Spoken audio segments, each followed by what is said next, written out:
What's going on, everyone? Welcome to another episode of the Culture 316 podcast. I'm one of your hosts and producers, Jordan Nahisi. Joined to you by your co-host Mo. What's going on, people? Thank you guys so much for tuning in to another episode. Once again, if you are on Apple Podcasts or Spotify Podcasts, be sure to subscribe to the podcast, give it a 5 stars. If you're watching on YouTube, be sure to like, comment, and subscribe. Also, be sure to click in the description on YouTube to join our Discord. And also, our next space will be on September 30th for NXT's No Mercy. So be sure to tune in for that. We have a lot going on this show. And we're not going to waste any more time. So we're going to get right into it. So first things first, September 11th marked the end of an era in WWE, as it was the last day in which the McMahon family independently owned WWE. The Endeavor merger has officially closed. This means that WWE has sold a 51% stake in the company for, I believe, $9.3 billion. Lost Vince you for a McMahon will moment. now serve as the executive chair of the Endeavor TKO board, because now WWE and UFC have merged to create TKO. When he acquired the company from his father in the 1980s, he bought it for $1 million. His investment ballooned to about $9.3 billion. We also have to note that Triple H will not be a part of the board of directors of TKO. I believe that he had declined board of directors position. There were some executives in WWE who, as a result of the sale of the company, were able to get bonuses. Nick Khan, I believe, got $17 million. Triple H got $5 million. The former CFO, whose name escapes me at the time, I believe, got $5 million, and he has also departed the company.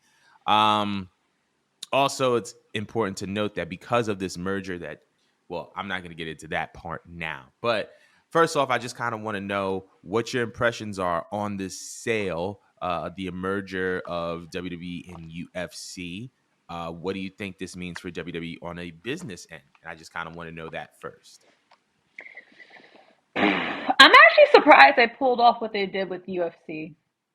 Just because, like the fan bases are not alike. Like UFC fans actually hate us, and it's been verbalized. They make fun of us. They do. They think that we should have been grown out of this sport. Yes, I'm considering a sport. UFC fans, it's a fucking sport to me. They think we should have been grown out of this childlike hobby, and they don't respect it. So, but I know in the reverse, there's WWE fans that duly watch UFC. So, I don't know if that means we're going to gain anymore or we're just gonna have to see how it plays out. But I think it's interesting, but it also makes me think, okay, like, are they going to start trying to acquire more UFC fighters and put them in roles? Because not for nothing, they done it in the past where they tried playing around with the idea of pulling UFC fighters, and most people didn't take anything of it seriously. So I'm like wondering what would they realistically do. I don't want to immediately say like, oh, it's going to fail, because I am interested in seeing how it plays out, but I just think that it's risky. I'm not sure if I wouldn't quite say they're throwing shit at the wall with this one, but it's odd because it's tricky, and I feel like it requires either us adopting their ways or vice versa to make it work accordingly. I was also shocked to hear that you said that Triple H didn't want to take the board of director role. Is that what I heard correctly? Yeah, he didn't. I think they offered him a position on the board and he declined. I found that part interesting listening just because, not for nothing, Triple H has been getting like a lot of criticism for the way he's been allegedly running, because I feel like Vince's hands is still somewhere in this bitch. But I find it interesting that he didn't want to take upon this role, because if I feel like there's anyone that I would trust with this company, if not like blood related, it's Triple H. So to give it away, I just wonder if he doesn't believe in this business in the long run. It surprises me. Maybe he wants a break. Maybe he just wants to just do a simpler role and be a family man or something. But I'm actually quite surprised after being in a position of some form of power for a year that he wouldn't want to take this ultimate position. Mm. Um, so that's just my little 2 cents in it. What did you think about it? That's that's very, very, very, very interesting and very valuable. What I would say, um, is as it pertains to the merger, I'm not surprised that it actually happened. Even though the fan bases are kind of, night and day. Um, from the outside looking in, meaning from a non-wrestling, non-combat sports related fan, this is a move that just kind of makes sense. Hmm. Also, I wouldn't be surprised if this was being done in order to do another sale of UFC and WWE, since both companies have been in talks to be bought by um, major media conglomerates, major media networks. As far as Triple H not taking the board of directors position, I'm actually not surprised. Triple H in a bunch Really? of interviews has been, yeah, Triple H in a bunch of interviews has been very vocal on him, saying like at a certain age that he wants to be out of this. You know what I'm saying? And when you are a Mm. board of directors member, it's very much like a long term commitment. I think that Triple H wants to just do his job and just go home. And like clearly Mm. because of the sale of WWE, and I assume that he still has some stock in this merged company. He doesn't necessarily have to be on the board of directors in order to reap some big benefits from the value of this company going up. He's already collected Mm. $5 million as a bonus, like just as a bonus. You know what I mean? So I Wow. don't think that I don't think that he's really too keen on being a board of directors position. I think he just wants to handle creative and train those that are under him to take up his position. That's very much always been kind of like his body. Um, Mm. so I think that that's kind of where I stand on the sale. I'm very, very interested and intrigued how they kind of move forward with this. They were Mm. at the New York Stock Exchange on, I believe it was Monday, when the deal closed. And Bianca Belair was there, Montez Ford was there, which speaks volumes of how the company sees those guys as being the representatives of WWE on the New York Stock Exchange. Vince was there, Triple H was there. So I'm very, very intrigued to see where it goes. But there, like you said, I think that Nick Khan kind of pointed at it, but he was talking about how there is the possibility of UFC fighters having a life after the UFC in WWE. I mean, obviously, we just saw Ronda Rousey and her run, and that's questionable, but that's another topic for another day. Um, Conor McGregor has been very vocal as far as joining the WWE. We can see that now. Daniel Cormier is another one who's been a fan of WWE for a very long time, and they've kind of always have been kind of flirting with each other, the UFC and Mm. WWE. And so I think that we can see UFC fighters um, go into WWE, because not for nothing, even though the UFC fans don't necessarily like WWE, WWE has a big influence on combat sports in general, in the sense of how fights are kind of promoted based off of characters and these larger than life personalities. These are things that were, a WWE thing. So to be in UFC and not be, if you're in UFC, I wouldn't be surprised if you're influenced by WWE and the characters that came along with it. So I do expect to see some of that coming into the fold, but that's a that's a different conversation for a different day. But we're gonna wrap up on this particular point. But we want to know how you guys feel about the WWE and UFC merging into TKO. Let us know how you guys feel in the comments. But we're gonna move on. So in addition to these changes that are being made, there have been rumors and reports circulating, not just of talent that is releasing, or talent that will be released, or office staff that will be released, but also there have been rumors of changes regarding to the on-screen product of WWE. More so notably, they've been talking about a rumored split with the undisputed tag team championships. Rumors have begun to circulate about WWE introducing certain title schemes and weight classes amongst the rosters. Do you think that this is something that WWE is going to do and implement? And do you think that this is good for WWE? I think that it wouldn't fit. It wouldn't fit. It Mm, wouldn't make sense to make it fit because back then when I was watching wrestling as a kid, right? Like there were people that were literally larger than life, and it was more common. Like you had like a lot of big people. You know, you had people that were like 6'3" to 6'10", and like you had a handful of them too. But then even the guys mm, that were like riding around like this, the 5'11" to 6 foot two, like they had a lot of muscle mass, so you had enough for its own division for heavyweights. And then of course you had your mid carders, and they were going for like the IC title, US title, and stuff like that. Um, and and it worked back then because there literally was a division class, and each class was entertaining enough. But nowadays, not as many people, I should say, are stabbing themselves with needles. So we have a lot of smaller people, and that's okay. That's okay that they're smaller, but it's just like it's not going to make sense because we had smacked that world title on so many people now that are regular sized humans. mm. Well, yeah, just about regular sized humans. Not to say that they're tiny, it's just that like, they're very normal size, and we still use like we do say heavyweight, but we mean world title. Like the way that we adjusted as fans to watching, we always treated it like the World Heavyweight Championship or the WWE Championship, which is like the top of the top. You know what I mean? Like, yeah, Right. it's not a bad thing to get the IC belt or the US belt or whatnot, but like you want to shoot for that world belt. So I just feel like on a logical standpoint, it's not going to make sense just because you don't even have a division. You don't even have a division right now that would classify as a heavyweight. Mm, At least not with this company. And I feel like I've seen like in other companies, they still try to keep true to that whole weight class thing. Like I used Will Ospreay as an example before. Will Ospreay literally went up in weight classes on purpose so he could fight for the heavyweight belt in Japan, and that worked out accordingly, and it made sense. I don't think that here it would make sense.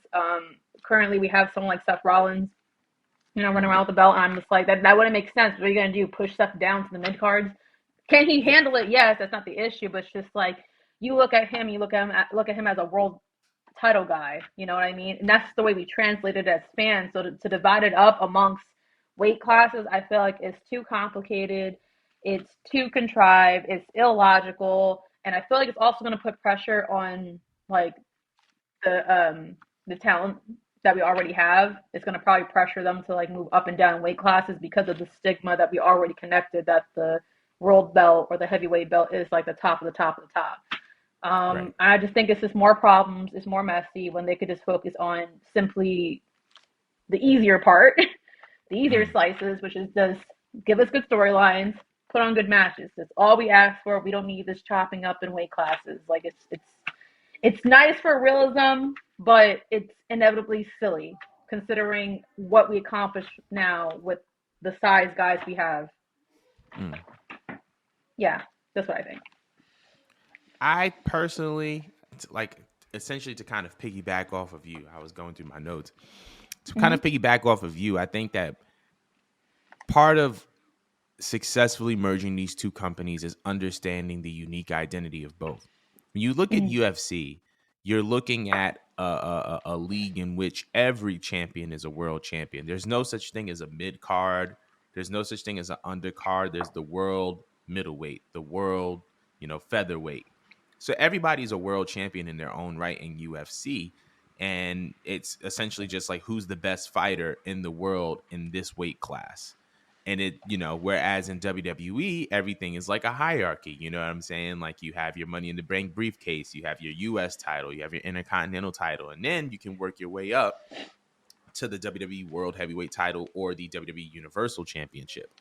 Um, and I think that there's nothing wrong with that. I feel like there's nothing wrong with the two companies have two different identities and two different ways of doing things, because I think that when you look at the way the WWE is structured, there's a lot of wrestling history that goes behind even the mid card titles, right? When we talk about the United States Championship, this is a championship that has its roots in the territories and in the NWA.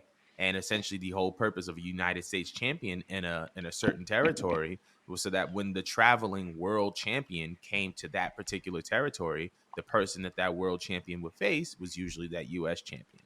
That's not something that we see in the UFC. You know what I'm saying? Um, with tag teams, I don't think that we've seen a MMA tag team. So obviously, that's a whole thing within itself. But I don't think that the whole weight class thing um is going to work for WWE because WWE is driven by UFC is driven by fights, but WWE is driven by stories. And because of that, when you start to put people in weight classes, you now are restricting them to the type of stories that they can tell. And on top of that, like there's so many in wrestling, like the industry is evolving in a way in which it's not all about who's the biggest, who's accumulated the most muscle mass. Like some of the best world champions that we've seen in the past 20 years have been people who aren't necessarily the biggest guys. Like Rey Mysterio wasn't the biggest guy. Randy Orton wasn't the biggest guy. Kurt Angle wasn't the biggest guy. So we have to keep that in mind, like moving forward. But I don't think that it's going to be good if they do decide to do the weight classes. There's also been talks of like a trios championship, which that could work, but I'm not sure of that either. But once again, I guess we can figure that out as things go along. But that kind of wraps up our that little topic as far as the championships and changes being made in the weight classes. So let us know how you guys feel in the comments below. So we're moving on. So All Elite Wrestling, they did an evaluation on All Elite Wrestling, especially after the success of All in London. And All Elite Wrestling is valued at $2 billion. Apparently, the assistant managing editor of Forbes Media and co-host managing editor of Forbes Sports Money did a study on the AEW business and valued the company at over $2 billion. I just wanted to know if you were surprised by this. Are you surprised that AEW All Elite Wrestling is being valued at $2 billion? Not at all. And I feel like it took some time to get to this position, but they found their niche audience and a market that works for them. Um, like the competition especially helped. Um, Mm, Creating this idea of a promotion where you could like see all the dream matches you've been wanting to see with their indie heart works lovely. The cross promotions, of course, I feel like was another helping tactic. The fact that they've mm. been working internationally, they've been having collaborations with major brands, major networks. I'd be surprised if the number was any less. To me, I think actually 2 billion is a little bit lower for me than what I expected, just because like they've been doing a lot within a small amount of time, and it's very impressive. Like say Right. what you want about this company, but like they're legit. If you didn't think they were legit, they're pulling their weight. What do you think? So once again, I'm not surprised either that it's valued at $2 billion at all. I think that we have seen an immense amount of growth from All Elite Wrestling within the past 4 years of its existence, from where they were when they first announced in 2019 to accumulating their media deals to selling out arenas and selling out stadiums. I think that it comes of no surprise to me that they are this successful. um, I do want to say though, because there's a lot of wrestling fans who are like, "How are they a $2 billion company and they can't even sell out an arena or da da da da da?" So I actually looked it up, and your business valuation is determined by a variety of factors. It includes total assets, total liabilities, current earnings, and projected earnings based on the quality of your idea and market potential. So let's take into account all these things, right? You have All Elite Wrestling, the TV aspect. We don't know how much their media rights cost, but we know that if you're running 3 shows a week, you're getting a pretty penny. So that's a thing within itself. Then you have merchandise. Then you have pay-per-view sales. Then you have the live event sales actually. Then you have like paid placements and ads and things amongst those lines. And when you take into consideration all these things, and take into consideration that they are an alternative wrestling company to WWE, that has been able to accumulate a lot of success over the past 4 years, it is of no success that they can be valued at $2 billion. I think my question to you: do you see AEW selling? Because we just saw uh, WWE sell for essentially $9.3 billion, and that took them from the '80s until now. So it took WWE 40 years. Do you think that AEW can get to that $9.3 billion mark as far as their valuation? And do you think that they would ever sell? Yeah, yeah, I Hmm. see them doing it. I mean, but I feel like they would definitely want to keep this company like going longer, before they decide to sell or give over their power elsewhere. But like I said before, they mastered their niche. So I mean, it's harder for people on the outside that are committed to WWE to see this, because like all you know, and as far as wrestling goes, is the WWF, WWE, whatnot. But like I said, like there's a lot of people invested in this type of wrestling, this type of art, this type of television. Hmm. Um, and if they keep marketing themselves the way they are marketing themselves, like I said, they are going to be up there with the other major companies. Do I think that they would sell right now anytime soon? Of course not. But I do see the potential for them to climb numbers, especially with like how much easier I feel like I'm noticing it is for companies to work with each other. Like I know you're mentioning like the difference like with the competition and other brands that want to work with them, the networks and the sales that they've been making. I just feel like there's more willingness now than back then. I don't think like WWE had the pull for a while and they had to play around. And it's going to be easier for AEW to try to make major moves because Vince essentially had to um Vince has to feel like be like a gerbil, like a test rat Right. for WWE. Like that's at the top of the top, but it took trial and error. And I feel like now other promotions are kind of using WWE like and what worked for them and what didn't work for them, and they're Hmm. studying it and they're applying it to themselves to where it like they can make bigger leaps faster because it's like now you know and it's very few reports you're hearing about about AEW making really bad business moves in terms of like outside stuff, not really in terms of outside stuff, and I feel like that's like the reasoning why like they they are like um they are promoted as like ad wise as the alternative, but not for nothing they are similar like in structure to how WWE would operate. So no, I don't see them selling anytime soon, but I do see them climbing that number and probably choosing to sell higher than that, just to stick it to them. I could see them doing that. I agree. I agree with that. I think we could see AEW sell, not necessarily soon, but I feel like once once AEW is valued at more than $5 billion, I wouldn't be surprised if there are discussions of a sale. Because and to be honest, I feel like they're going to build up a lot more value quicker than WWE. Not because they're better than WWE, but just because it's like similar to it's like comparing the television to internet, right? Like television grew over the course of 50 years and the internet did that in 5, but the internet stood on the backs Yeah, of television. I feel like that's the same concept with AEW. It's like AEW is building off the backs of an industry that WWE had already kind of established and took dominance over. So I think there's that aspect. So but I want to see what y'all think. Is AEW, do y'all think AEW is really worth $2 billion? You think that they would sell? Let us know in the comments below. But we are going to move on to some other AEW news. So according to the Brent Borough Council, the turnstile count for AEW All In was 72,265 people. This goes against the 81,035 people attendance record that was announced at the event as the paid attendance record for All Elite Wrestling's All In London.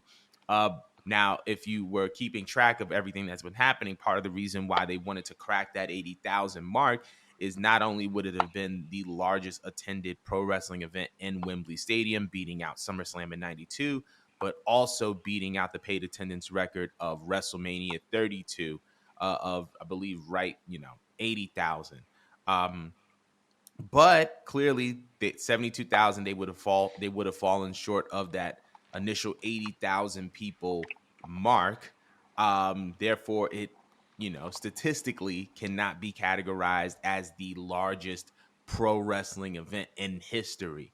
But if this is a verified stat, does this case of inflated numbers tarnish the success of All In? No, because they still got what they wanted. They Yeah, wanted you to get, they wanted you to pay attention. They wanted you to be hyped. They wanted you as a fan to be hyped. They also wanted to shock the competitors, the people that thought that they flopped and failed. And I feel like they were trying to build up the fact that they were heading over to London. Um, and while obviously it was a disingenuous thing to do, if the numbers are indeed true, business is business, and like it works for WWE every fucking year. They lied about yeah, Evolution when they were trying to build up Evolution. I forgot how much the numbers were off from. Was it 10,000 or 20,000 that they were off from? But they do it every year with WrestleMania. They do it every time there's like a major pay per view, like a Saudi show or a pay per view that's kind of like a one and done thing. Um, I feel like it was an intentional business tactic. I don't think it's going to tarnish them because the fact that Shaw only been running since what this company spurred up in 2018, 2019, something like that. The fact that 2019. y'all Yeah, only, yeah, the fact that y'all been around for about like 4 years and you were able to reach WrestleMania numbers, still an accomplishment, no matter what yeah. way you look at it. Now, could they and should they have been honest? Yeah. But they still got what they wanted and they still put on such a good fucking show that there's people that are from the Americas that want to fly out to go see them the next time they go to Wembley Mm. or the next time they have another big pay per view.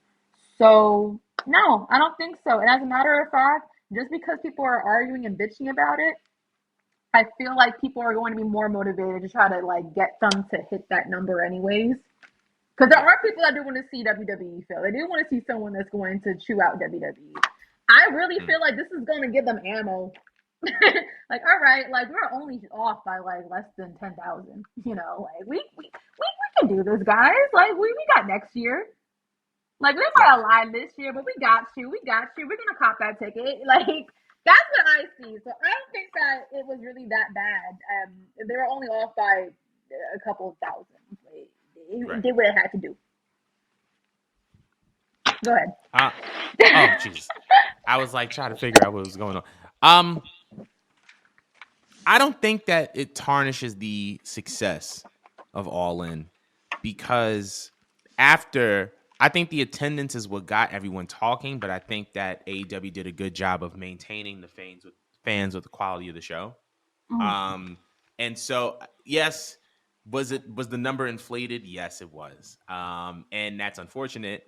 But at the same time, I don't think that it takes away from it being the largest pro wrestling event ever. I think that the fact that they were able to make this noise outside of WWE um, in another country, I think is just a huge accomplishment. And then on top of that, they were able to have a card that lived up to the meaning or lived up to what they were promoting as far as it being the biggest pro wrestling event. Having Will Ospreay versus Chris Jericho isn't something that you would just see on regular TV. Mm-hmm. Um, I think that this should just kind of show y'all that like attendance records don't always matter. Um, I think that even if it was short of the 80,000, I think that it still would have been just as much of a success story. Um, because it just is like the fact that AEW was able to accomplish this in this manner. I think is suggestive enough of a big accomplishment. I think that considering that the back and forth between Tony and WWE, I think that Tony wanted to stick it to him. But I feel like maybe All In 2 could be that success story, and we'll see from there. But once again, let us know how y'all feel about this in the comments as far as the all in numbers being inflated, and if it tarnishes the success of All In. But we're going to be moving on.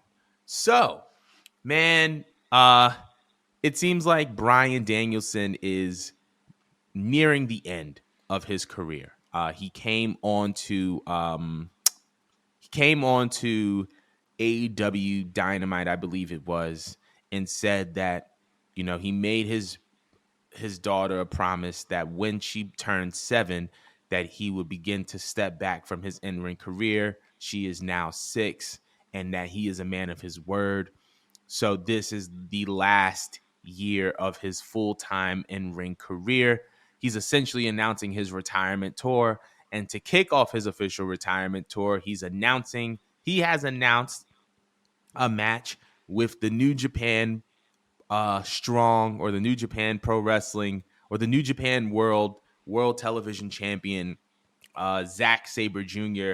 This match will take place in Seattle at Wrestle Dream on October 1st in Seattle.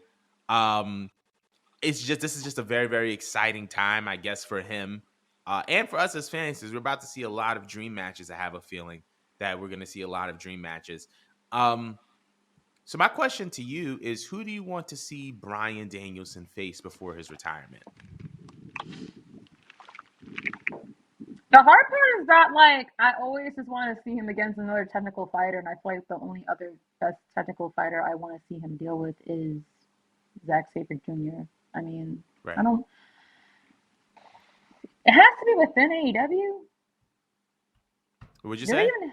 Does it have to be within AEW? Because I don't think they really have people that are like. I don't think so. I think based off of just like his deal, I think that this can extend to New Japan Pro Wrestling as well, as far as like potential opponents that he can face. Like AEW, New Japan, who knows, maybe even WWE.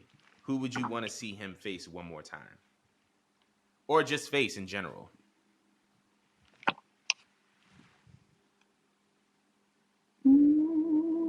I feel like AJ Styles has to be part of that, just because Mm, it's AJ. Like AJ's been around for so long and putting on classics everywhere. You can never have a bad match with AJ. So if I had to pull any WWE people, I do want to pull Shinsuke. I do want to pull AJ Styles. I'm trying to think of anyone that's worthy. That's on the newer end. mm. Hmm. Man, I wish the Legends could go at it still. Yeah. Because Daniel Bryan with a Kurt Angle that wasn't so old and broken down and not able to pick up his kid. I'm not trying to make fun Yeah. of him for that. That came out bad. Oh, I'm so sorry, Kurt. I love you. I love you so much. But He's if just Kurt beat up was and beat down and down bad, and it's just like Jesus. But I no, know what you mean, though. I know what you mean, though. if Kurt wasn't like so, if he wasn't the shape that he was in, that'd be like at the top of my dream match card, just because. But he can't. I'm trying to think of anyone else. I mean, I feel like he already did something with Kota Ibushi. Did he? I'm not sure. I'm not sure. I have to look it up. I'll look that up real quick. I don't think they did anything in Japan. It probably was many years ago, or Hmm. maybe yeah. I would like a little submission match between them. That'd be nice. That'd be tough. That'd be That'd be tough. nice. Um, that's what I have for now. Do you have any other people? I think the only person that I want to see him face is, well, there's a couple. I want him to go against Adam Cole. I need to see that match at least once. Um, Oh, I I feel like also they want to. faced already. Wow. I Go ahead, I go ahead. don't know. Maybe they have. I think maybe they have actually. That's a good point. But I want to Go see it ahead. again. But I would also love to see a rematch of him versus Okada, but this time at Wrestle Kingdom in Japan.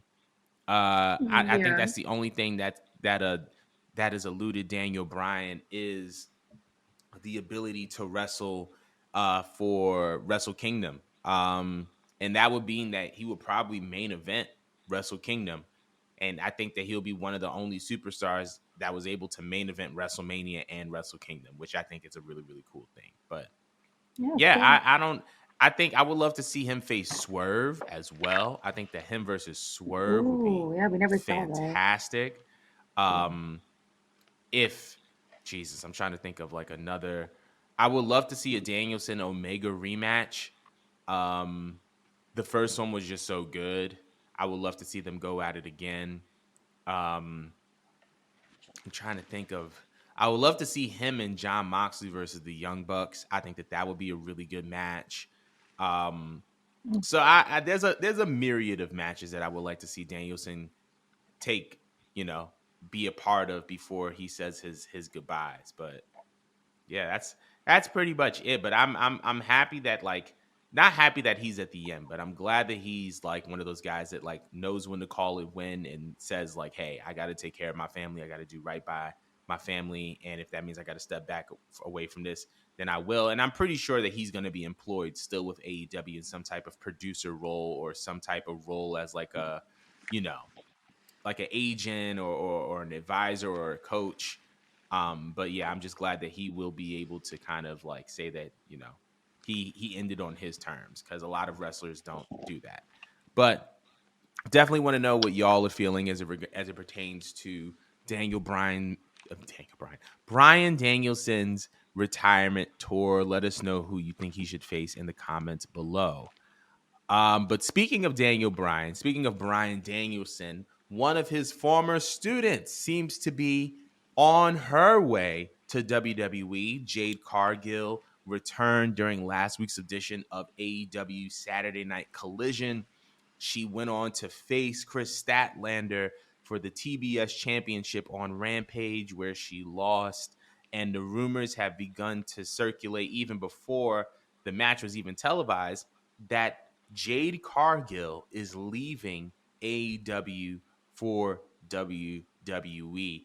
I don't think that this is a surprise. I don't. You know what? It is a surprise to me. However, I wanted to know how you feel regarding this news of Jade potentially going to WWE, and if you think that this is the move for her. Okay, one, I'm not shocked. Two, I'm actually happy about it. Three, I'm I don't I'm not surprised that she wants to leave, and that she's wrapping it up or she's finishing, as they were putting it, with AEW, because she did enough. If you Mm, ask me, with the roster that they had, she did enough. She came in, she stole some ratings because she's strikingly good looking. Um, she was put in a Goldberg like position and mm, got this TBS belt. She put the belt over. She made the belt look important. She made the belt look good. mm, Um, I felt like she was a good representative. Had her out there uh, in the field at football, at baseball games and stuff like that. Had her on carpets for certain things. That was, I guess, she was just being a representative role for AEW. But she came in with her own resume, y'all. Like, she wasn't just like yeah. some randomly good looking woman that just wanted to become a wrestler. Like, she has an extensive resume. I think the woman got like 2 degrees. She modeled, she played basketball or whatnot. She just felt like wrestling. Like, she just felt like doing this. So she has like such an extensive resume, and she looks so good that I just feel like her coming into AEW was her doing them a favor. And I felt like one other thing I love that she did was how she brought the culture to AEW, where there was barely any culture. I'll forever love her for her bringing in her sorority and giving us that little tidbit. I love that so much, and I love the way that she carries herself. She knows that she's that girl, and it feels really good to watch a woman of color come in and just know her value, know her worth, and make people work on her time. Like, Tony Khan knows that it's like, if I don't abide by whatever the hell she wants, like, I'm losing it, because she could just go anywhere because she's that valuable, and she knows she's valuable. She knows she got it.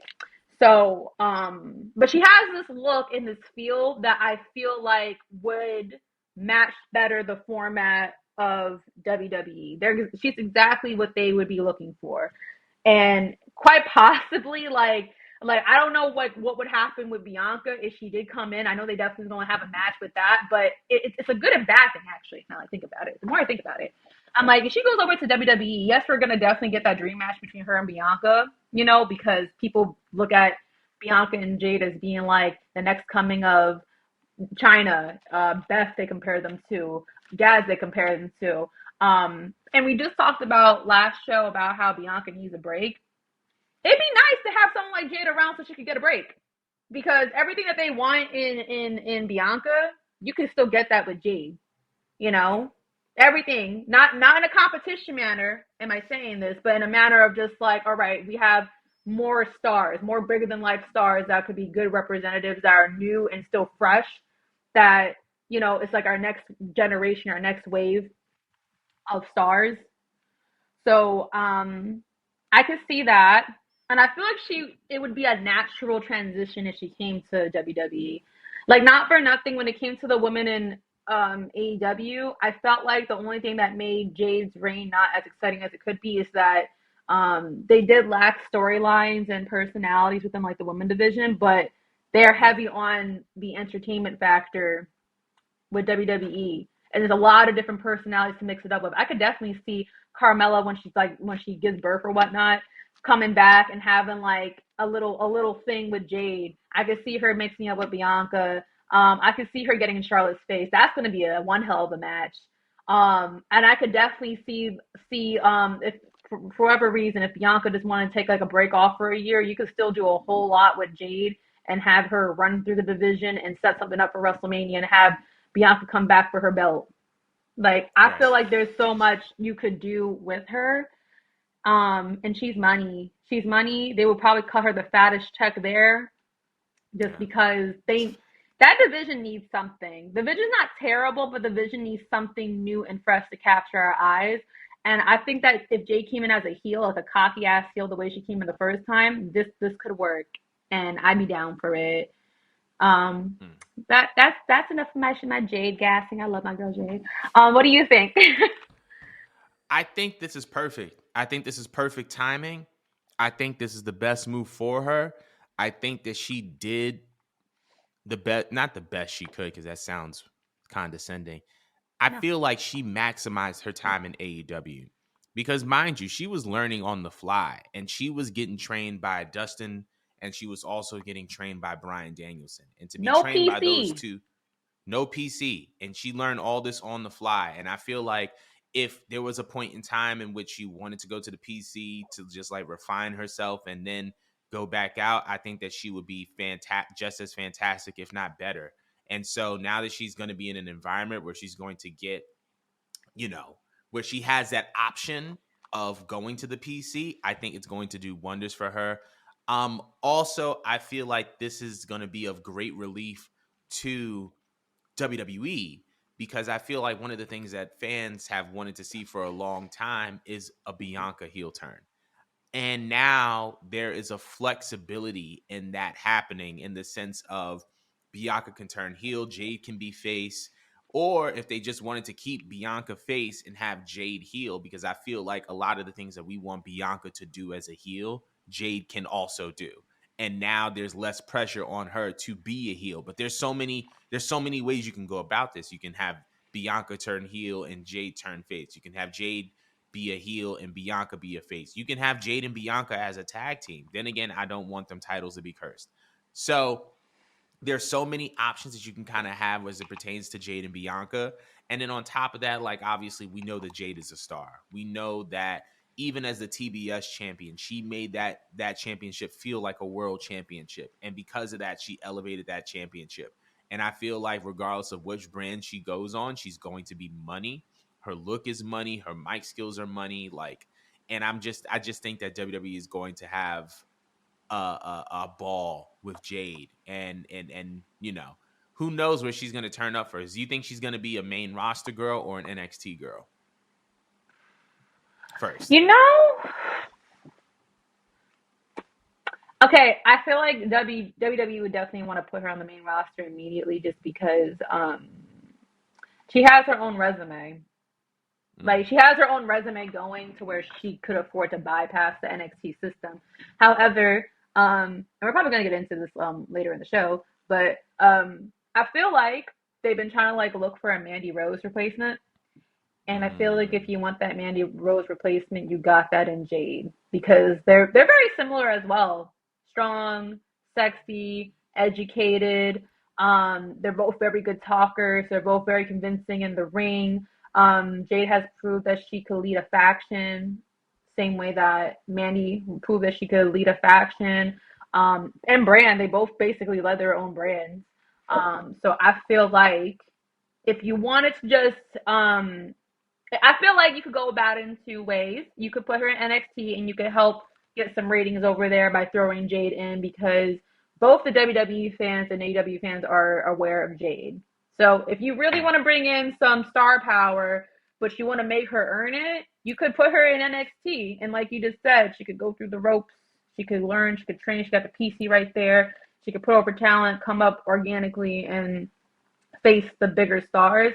But knowing how WWE likes to rush things, like if like this person's white hot, they want to keep the momentum going.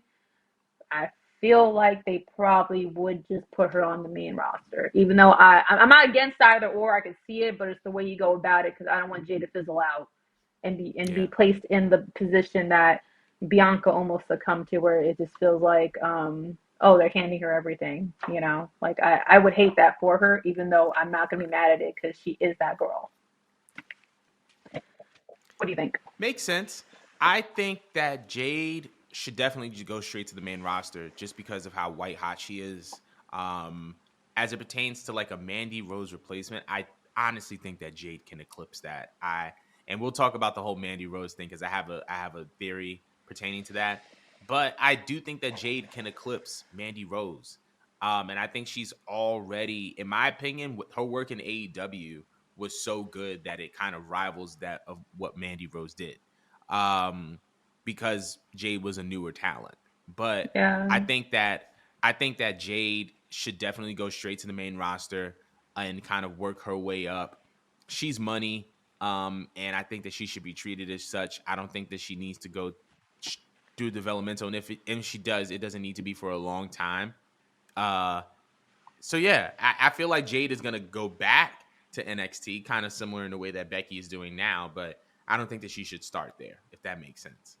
But that's fair. I think that Jade is gonna do very, very well, and I'm very, very excited for her eventual appearance in WWE and debut. So, but we want to know how you guys feel. Let us know in the comments how you feel about Jade moving over to WWE from AEW, but we're going to move on. So it seems like Jade is not the only one in AEW that's looking for a drastic change, because Santana formally announces the proud and powerful breakup.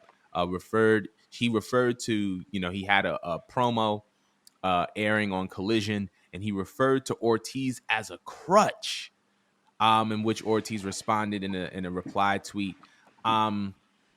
Do you think Santana's going to succeed as a single star, and do you think that they should have broken up Proud and Powerful? I'm gonna answer this backwards. I don't think they should have broken up. I feel like the least you could have done is put them together as a tag team, have them challenge for the belts, win the belts, and you could have still I can't speak today. God damn it! You could have still told the same story Right. about him being a crutch and making it seem a little more natural than to disappear. Because not for nothing, when it came to AEW, they did promote themselves as being high on tag teams and stuff like that. And the first early on tag teams we were introduced to were, yes, the Young Bucks. We had Private Party. We had Proud and Powerful. Um, and it's so weird because like the House of Glory tag teams, I thought for some reason were going to get the belts first or feel more important, Yes. and they all became like sideshow acts, which is just it's so weird, and it's like a brain scratcher for me. I'm just like, huh? Like I remember when who passed away in Hog? Somebody passed away in Hog that was very important to them, near and dear to them. I forgot their name. Excuse me for that. Matt But they Taven. had, yes, there you go. And they had the two of them boys, both Private Party and Prom Powerful, had the honor of wrestling on their behalf and whatnot. And I thought to myself, like, wow, like one of these two tag teams are going to take that belt, hold the belt, and it's going to carry some weight to that bitch. You know what I mean? The crowd loved them, and I just felt like every time they did something with these tag teams, it was like, oh, okay, like they're on the rise. Like I just gotta be patient. I gotta be patient. I gotta be patient. But they're gonna get the belts first, and when I get the belt, it's gonna be as heartwarming as it probably was when we got to watch the Acclaim finally get it and stuff like that. And nothing happened. Nothing Right. happened, and to me, it almost feels like robbery. It feels like robbery before my eyes, just because like it feels like they were being used in a way. Like they were a Mm. stepping stone for other tag teams that they actually wanted because whatever was hot at the time. So I, in one sense, do not blame Santana for wanting to break up the tag team, but it's like you're going into this role ass naked with no momentum because y'all didn't get to do shit. Y'all didn't get to do shit as a tag team. Y'all ain't got no belts. I'm cracking Jordan up. Like you going I'm into this I'm only raw. weak. I'm gonna let you finish, but the only reason why I'm weak is because I literally just imagine just like him walking in to a room just butt naked, just like, hey But guys, all right, I'm ready. No, but that's keep how going. that promo was. He stepped onto the camera with his dick out, put his arms out, and said, "I'm gonna run singles." Like that's literally what happened. That's what. Dick out is crazy. But Just keep going. like this came out raw and everything, pause. But it's just like, like Pause. Pause. heavy. Keep going though. Keep going. Nah, it's just he just came out of the blue.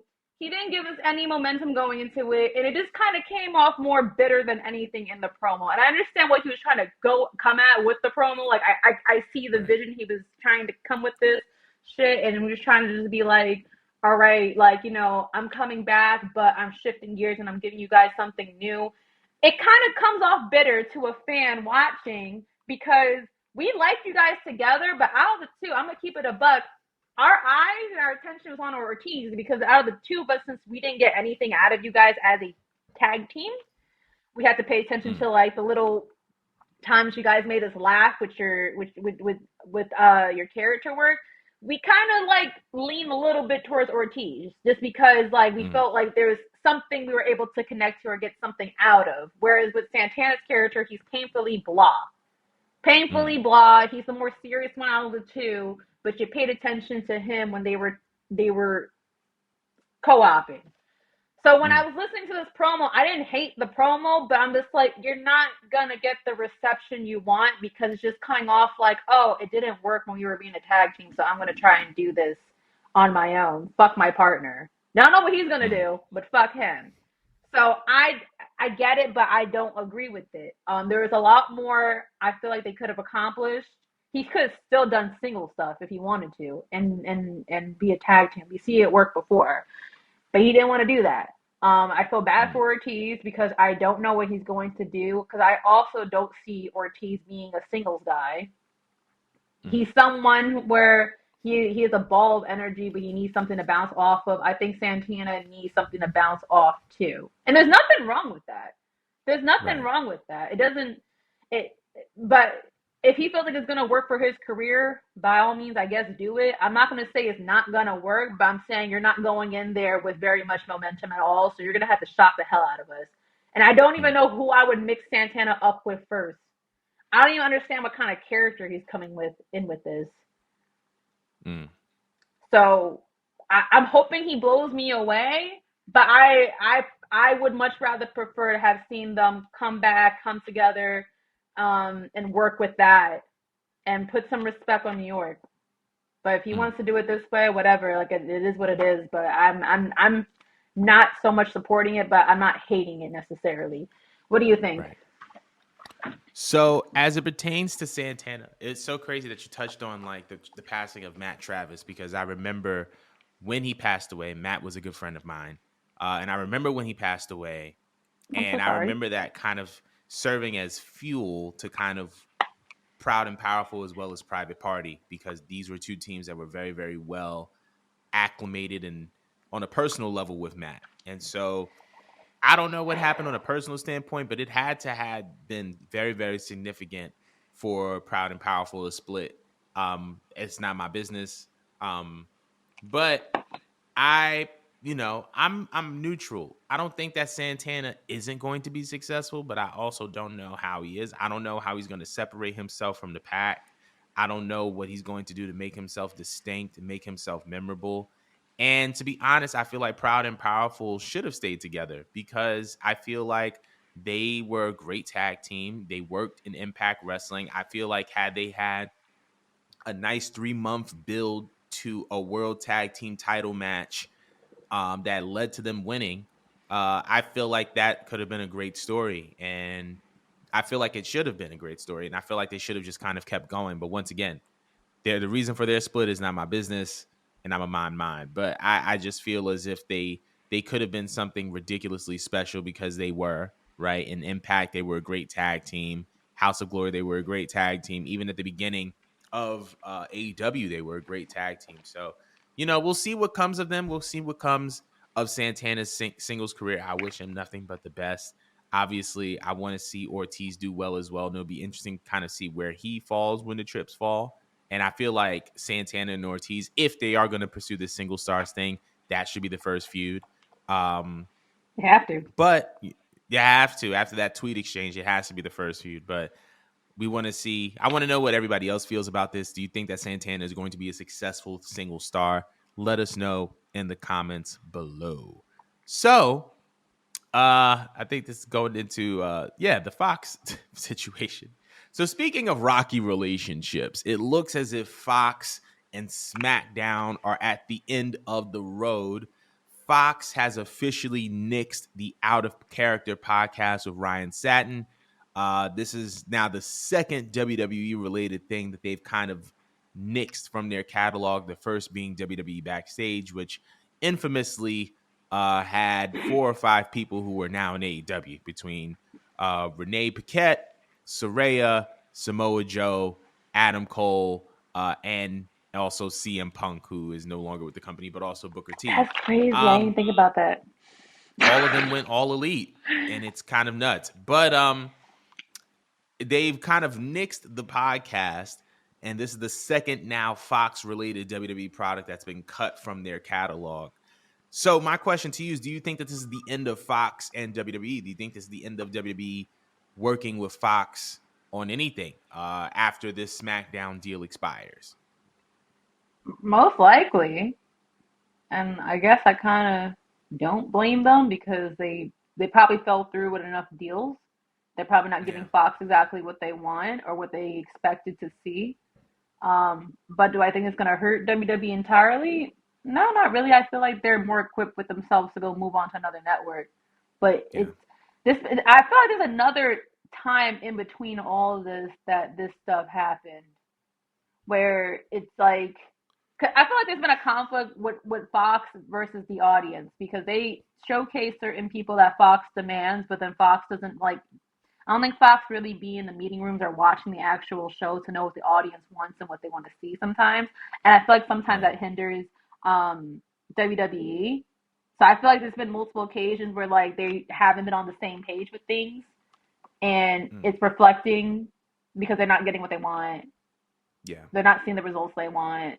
So and I could see it coming to an end. But I mean, it ran its course. They dealt with Fox since like what 2019 or something. 2018, 2019, I believe. All right, that's a good enough 5 year run. I feel like Right. it's enough. It's enough. What do you think? I think it's enough.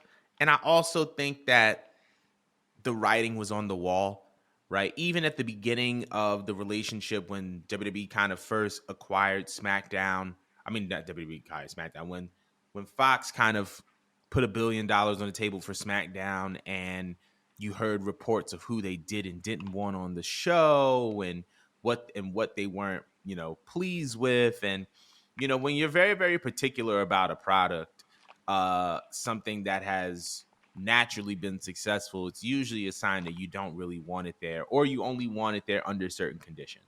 So I think that the Hmm. writing was on the wall from the jump because Fox was very, very particular. Like, we want SmackDown, but we want the SmackDown with this, this, this, this, and this. And it's like, oh, so you want the version of SmackDown that you want. You don't necessarily want SmackDown. And so I think that once Backstage kind of pulled in low ratings, and rightfully so because it was on late at night, um, they kind of started their process of un-WWEing Fox. But I'm not surprised, and I think that it is time, and I think that WWE has the leverage to go to another network or another company. I would love to see them do Amazon Prime, or I would love to see them do like a Hulu type of situation. That would be really really cool. But we'll see what happens. But I think it was time for WWE and Fox to kind of end this saga of the relationship. So we want to know how you guys feel about it. How do you guys feel about Fox and WWE and their relationship coming to an end? Let us know in the comments below. But speaking of things that have been controversial and polarizing, this past week on NXT television, Becky Lynch came and became the NXT Women's Championship. She defeated Women's Championship. She became the NXT Women's Champion by defeating Tiffany Stratton. This was something that was very polarizing, especially amongst Mo and I. I wanted Mo to kind of take to say her piece, and I'm gonna say mine. But I want Mo's reaction to Becky Lynch going to to NXT to win the women's championship and beating Tiffany Stratton. So go ahead. First off, I feel like Jordan's about to piss me off after anything I say. And like now I'm pretty pissed off. That's number one. Number two. All right. Let me start with this. Let me start with this. Rebecca, Miss Becky Flair, whatever you want to call yourself, the fraud. Um, I dislike this decision very much. I dislike this decision very much because I feel like we have such a talented. I would drop my headphone. My headphone don't want to hear me talk shit about Miss Rebecca. Are you a Becky Lynch fan too? Give me a moment. My headphone is a Becky Lynch fan because that bitch escaped my fucking ears as soon as I started mentioning Miss Rebecca. All right. So here's my issue with all this. We have such a talented roster.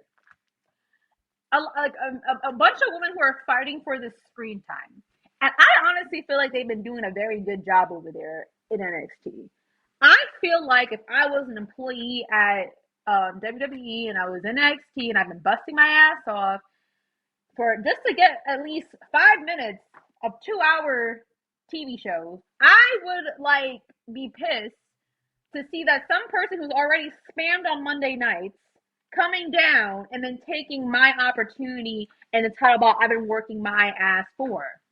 Okay, I understand that Tiffany probably wasn't like as good of a champion as we wanted her to be, but you still could have gave it to somebody else, anybody else that's been trying. And they tried this shit with Charlotte. And we all hated it. And it didn't move the needle at all. At all. The bitch sat there and ran through the whole entire division. And she did it selfishly. And it was all just because WWE just wanted to solidify Charlotte as a Grand Slam champion. And I feel like they're just doing that with Becky. I feel like they're giving Becky the Charlotte 2.0 treatment. To where I'm just like, girl, didn't you come in with the man persona and you was chewing out Charlotte in front of us, exposing her for, getting anything she wants because of her privilege?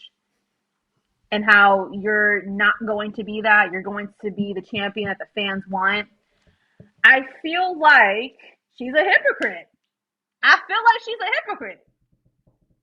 Because you could just continue doing what the fuck you was doing over there on Monday Night Raw and not bothering a soul. I don't think she's going to come in there and move the needle or the ratings over there. Because not for nothing, I like Becky Lynch as a person. I do. But she's not that interesting to watch wrestle at all times. There's only so many people I like to watch her mix it up with. I don't see her going down there and putting on 5-star classics to where I'm going to be like, damn, I got to watch Tuesday night to go see that Becky Lynch match. No one has ever done that. I'm sorry. And I think the last time we done that was, maybe if you're a Trish fan, you wanted to see this shit or whatnot. But like Becky she's not the needle mover that she once was. I feel like she peaked. I'm not saying that she's like fallen down completely, but she peaked. And I feel like if there's any other time you probably want to pull this shit off, this probably around the man era. But right now, she's just kind of coasting. You're not doing NXT any more favors by bringing her there beyond taking away opportunities from other deserving women. So I'm pissed off just because I'm just like, girl, like, you're no better than Charlotte doing this.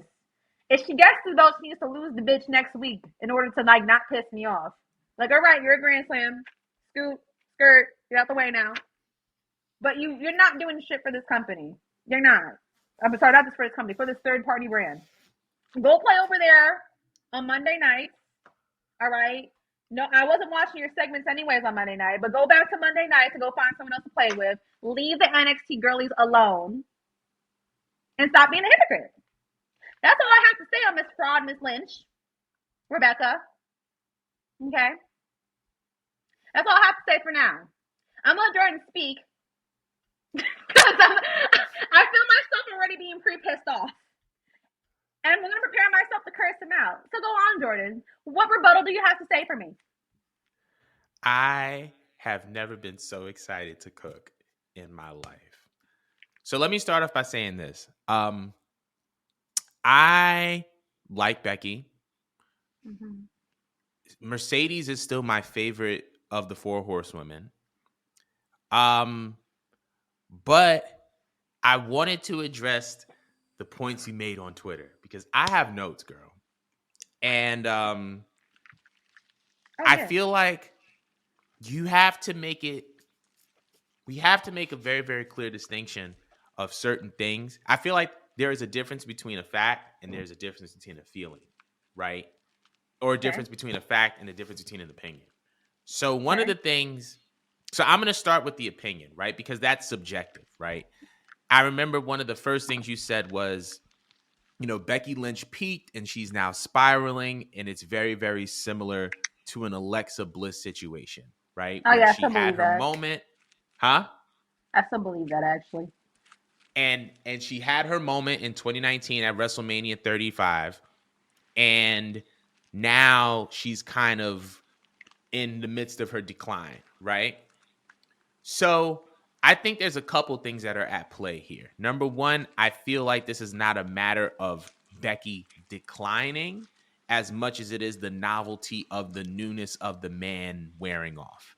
I feel like there was a point in time where, because the man was such a fresh perspective in the women's division, that people were so excited about it, because now here was a woman who had a very Stone Cold-esque cadence to her, in the sense of, I'm gonna talk my talk, I'm gonna stand on business, and I'm gonna go through all of y'all. I feel like that was fresh. Here's what I will say though, when it comes to the whole like, Becky is Alexa, I disagree. And the reason why I disagree is for a very simple reason. Becky's peak and Alexa's peak are night and day, right? Becky's peak was being a top 3 merch seller. Becky's peak was being the face of a company in the midst of media rights negotiations when SmackDown was in the process of being sold to Fox. Becky's peak was being a WrestleMania main eventer, which means that because her peak is different from Alexa's peak, her spiraling down is different from Alexa spiraling down. Becky still has the credibility because she was the undisputed face of the company in a way that wasn't forced down our throats. The man was not supposed to happen.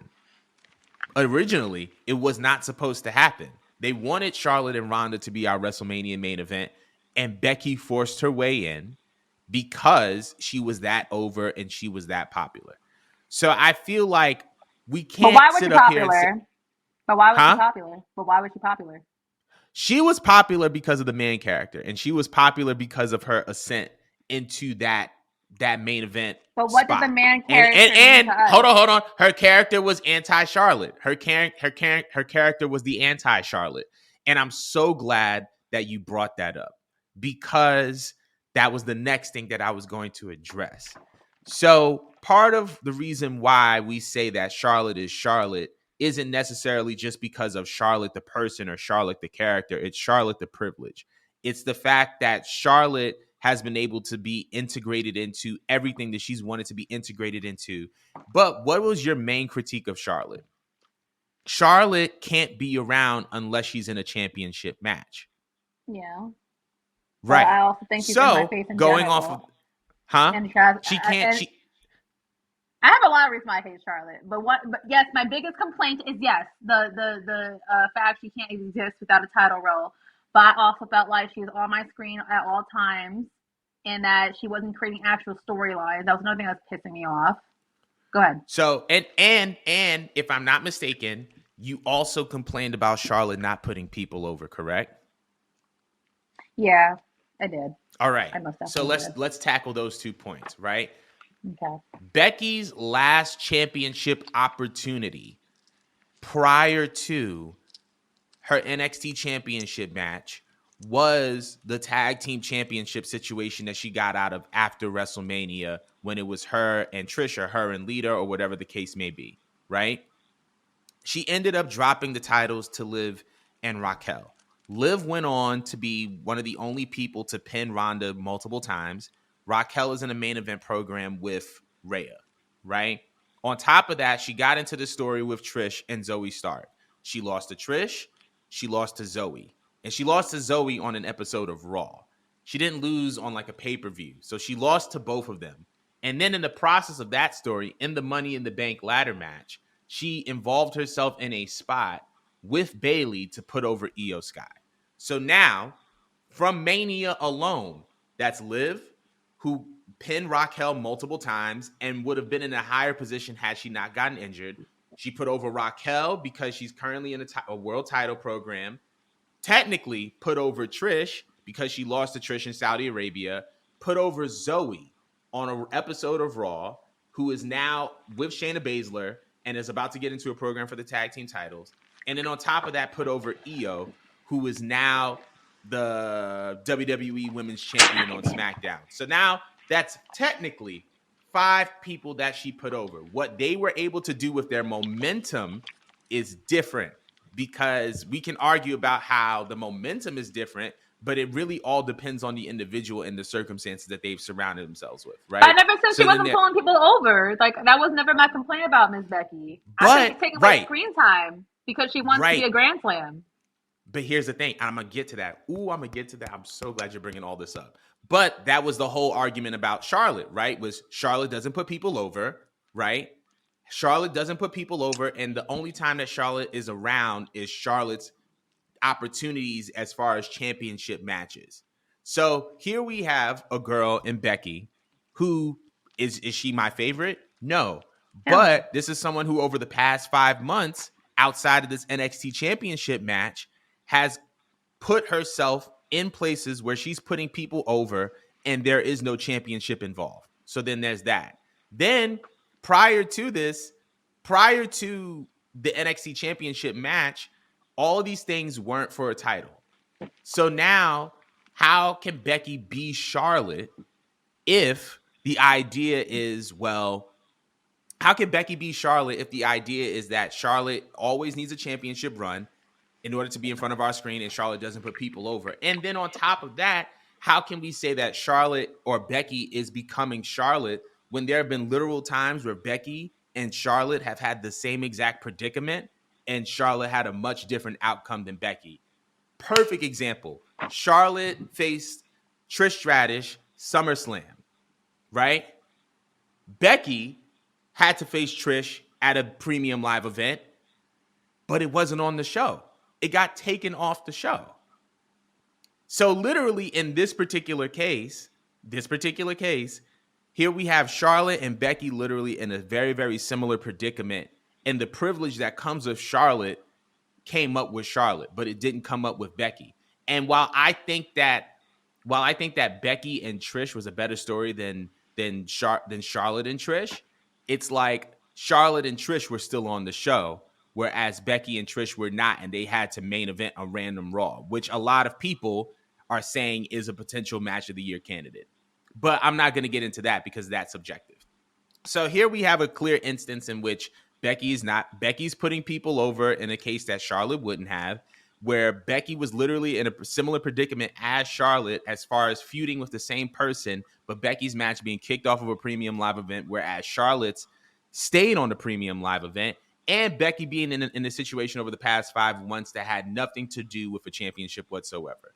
So we can't call Becky Charlotte if Becky is doing things that Charlotte isn't doing or wouldn't want to do.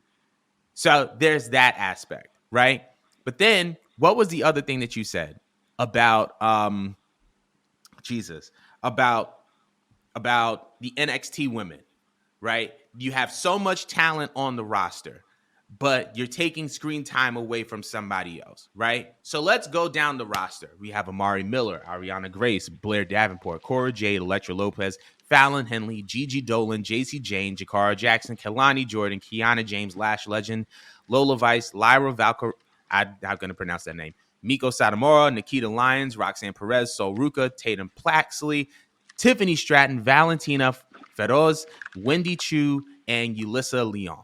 Out of all the names that I have just mentioned, who out of that batch could have believably been the next NXT Women's Champion? I see a couple. I see Sol Ruka, who is now injured. I see Nikita Lyons, who is injured. We see Miko Satomura. We don't know what her status is. We see Lyra, who's still in the feud to kind of build herself up. We see Gigi, Cora, maybe Blair, right? But what has been the problem since Mandy has left NXT?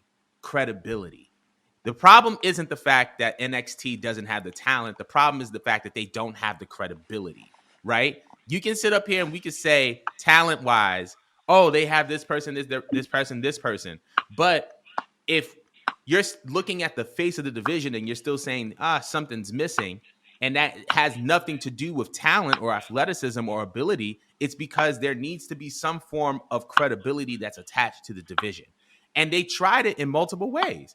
We've seen Rhea down there with Dominic. Rhea gets in the ring with Lyra, right?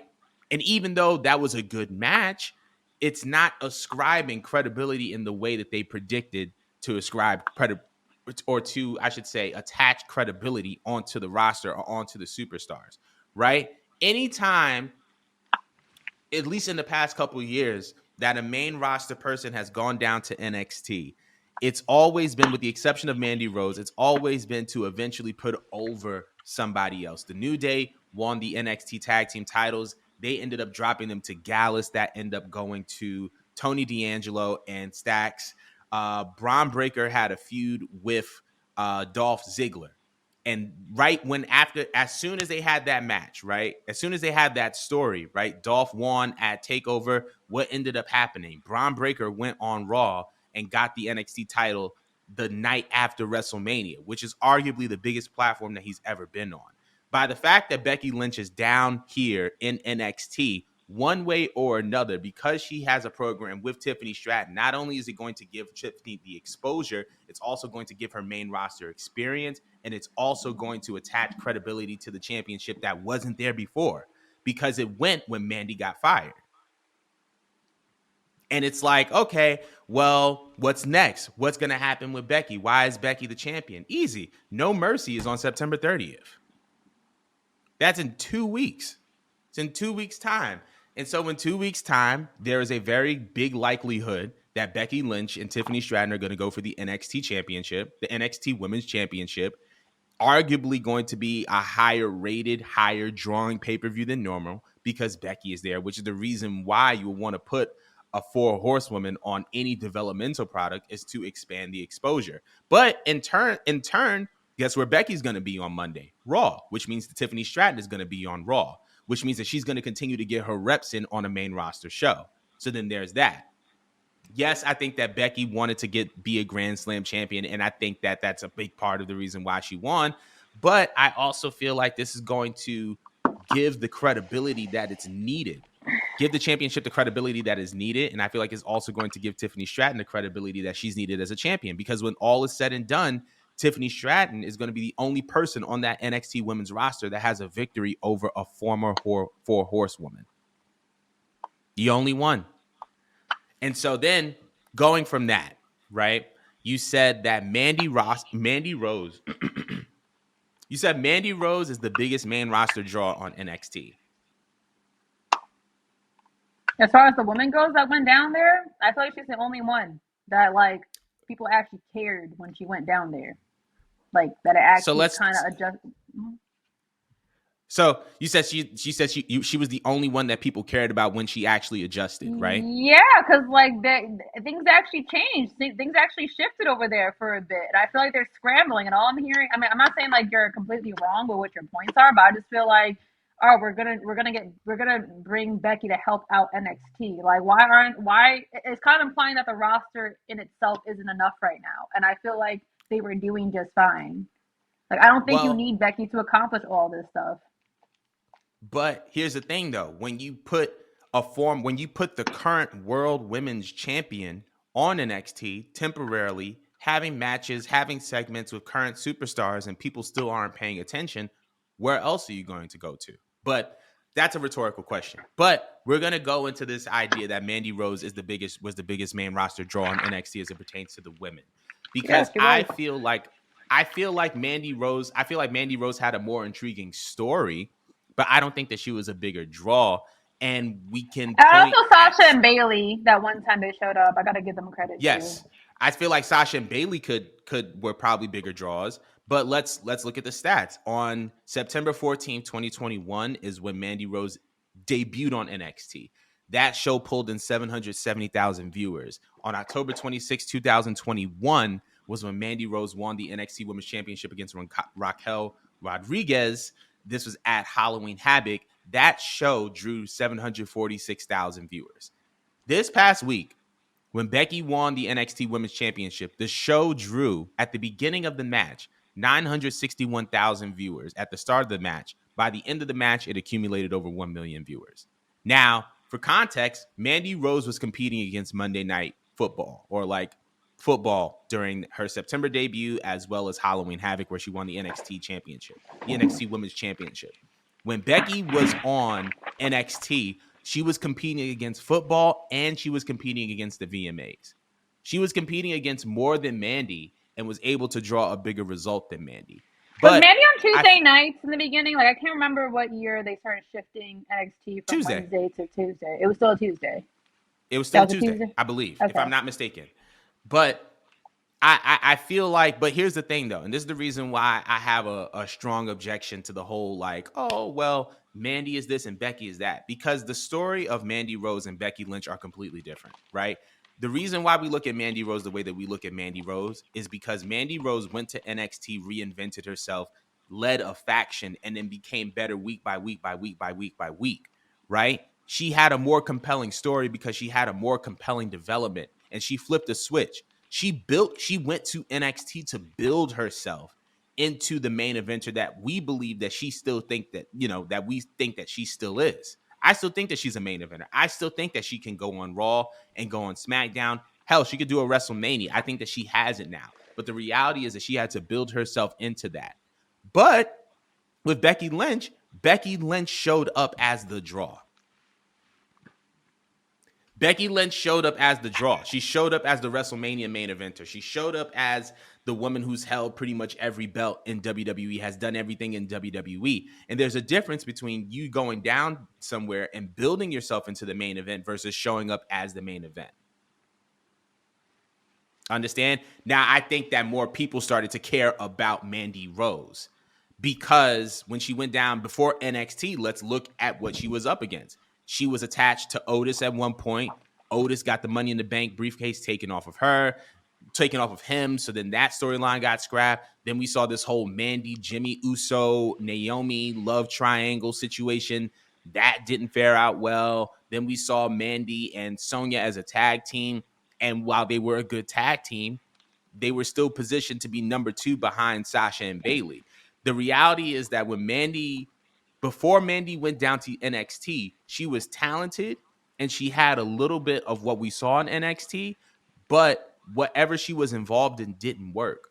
And so she had to go to NXT to rebuild herself in order to become the superstar that we know her to be, whereas Becky Lynch showed up as the superstar. And that's the reason why I said that, like, Becky is obviously a bigger draw than Mandy Rose, but it's not Mandy Rose's fault. Becky has been like a face of the division for the better part of 5 years at this point. And obviously it's going to be a little bit different of her going down to NXT to do all of this than if a Mandy Rose was, still in NXT doing what she was doing. But I feel like you can that still was just it's a little bit incomparable only because like NXT had some really shitty points. Like this new version of NXT was so shitty that it took time for it to actually pick up. And Becky's entering in while this new NXT product is in a better position. Just I agree. overall, like they found their own stride.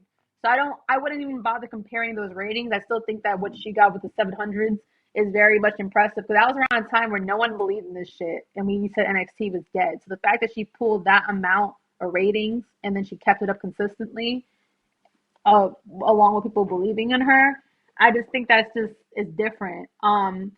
And I'm not, and when I say that Becky Lynch is acting like Charlotte or whatnot, it's not really in a position of putting people over. That was never my critique about Becky.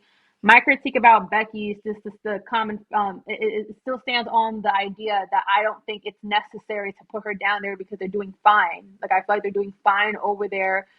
Is it in the long run helping to put someone over? But maybe, I guess, but I also don't think it's needed. I feel like it almost pisses me off as much as when they had Becky come back and take the belt off of Bianca just so we could tell this long term story to put Bianca over more. When it's just like, well, you could have just also left the belt on Bianca because really no one was complaining about what we were looking at. I feel like they're kind of semi doing it now with Tiffany to put Tiffany over, but I feel like people are already believing in Tiffany. I think she still needs like some work with her ring work and stuff like that. Maybe she could get a little bit better with like the mic work, but like people are already believing in her. Otherwise, they wouldn't have given her the belt. But maybe, my bad, I didn't mean to interrupt. But No, go maybe ahead. that's the reason why she's in a feud with Becky. Like, I don't think that you're gonna get put in a storyline with the face of the women's division over the past 5 years if someone already didn't believe in you. And maybe this isn't a matter of people not believing in Tiffany. Maybe this is a matter of people believing in Tiffany and are trying to find a way to gradually introduce her to a wider audience. And by you being in a story involved with Becky Lynch, that means you're going to be seen, as stated earlier, you're going to be seen on a main roster show.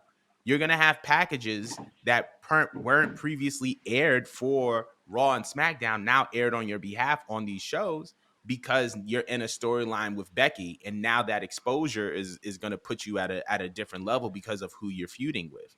So I I have think to that, genuinely ask: do you like these Becky Lynch feuds and these matches? do I like them? Like all They're the ones cool. that like just between her whole program of putting all these people over, do you really feel like it's stuff that people look back on for any of these people that she's So been putting over? That like my I point is Becky Lynch even effective? I do. I do think that she's effective, but I think that there's a difference between effective and what's my preference, right? Okay. Once again, I said Mercedes is my favorite horsewoman, right? And I think that Becky, but just because Becky isn't my favorite horsewoman doesn't mean that I don't see the value in what she's doing. And so I look at her story with Bianca. In hindsight, that was probably Bianca's second best story. Her first being with Sasha.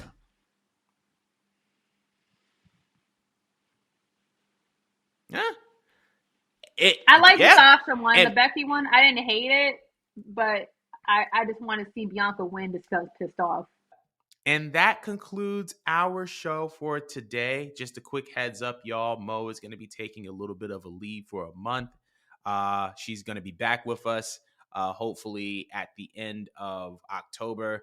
But she's going to take care of some things as she should. But I'll be here. We'll still be providing some great shows for you guys. I'm gonna miss you too, sis. And but yeah, we'll still be here putting out some shows. But that concludes our show for today. Thank you guys so much for tuning in, and we'll see you guys next week.